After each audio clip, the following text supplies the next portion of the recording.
9 facts for 9 years of Drake's More Life. Let's go. God damn, bro. One of my favorite Drake albums of all time. Probably make my top 3. Not that I think it's one of his best, but I replayed this project to death, bro. So, nevertheless, let's get into the facts. Fact number 1 is that the project was labeled as a playlist instead of an album. Even to this day, I don't really understand the difference, but yeah, that was one of the big marketing aspects of More Life, that it ran through like a playlist, and there were transitions, and it was quite cool, but yeah, just call it an album, bro. Fact number 2 is that British influences, yes, come on, UK, are all over this album. You have Georgia Smith, you have Skepta, who has his own interlude, and then of course you have Giggs, who has 2 features on No Long Talk and KMT. Fact number 3 is that the album broke Spotify's most streams in a single day record at the time, getting over 60 million streams in 24 hours. Pretty sure that's been beaten many times since then, yeah. But fact number 4 is that the cover art features a photograph of Drake's father, Dennis Graham, back from when he was a musician, you know, and yeah, it's a cool little fact about the cover.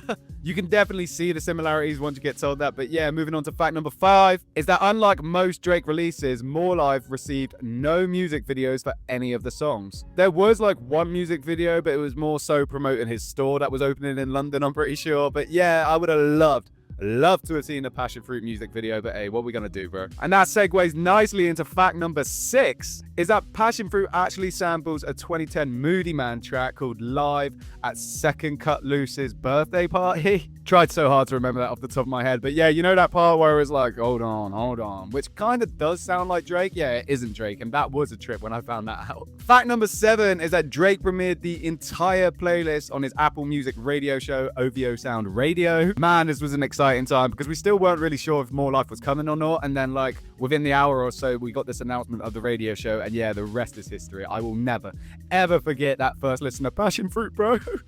Anyway, fact number 8 is that Sampha's 4422 is one of the only Drake tracks throughout his career where he doesn't appear on it vocally. You know, there's a few other examples of this through interludes and so on Drake albums, but in terms of an actual track, yeah, it's on a Drake album, but he's got nothing to do with it, really. Sampha still delivered a solid feature either way, but yeah, fact number 9 is that the album debuted at number 1 on the Billboard 200 and moved 505,000 units in its first week. Oh my word! Stumbled my way to the end of that fact, but yeah, there's 9 facts for Drake's More Life. 9 years, 10 years next year, bro. Where has the time gone? But yeah, let me know your favorite song. Mine, as you might have guessed already, is Passionfruit, but yeah, gonna be running this project back for one time. All right, boys, I'll see you soon. Goodbye.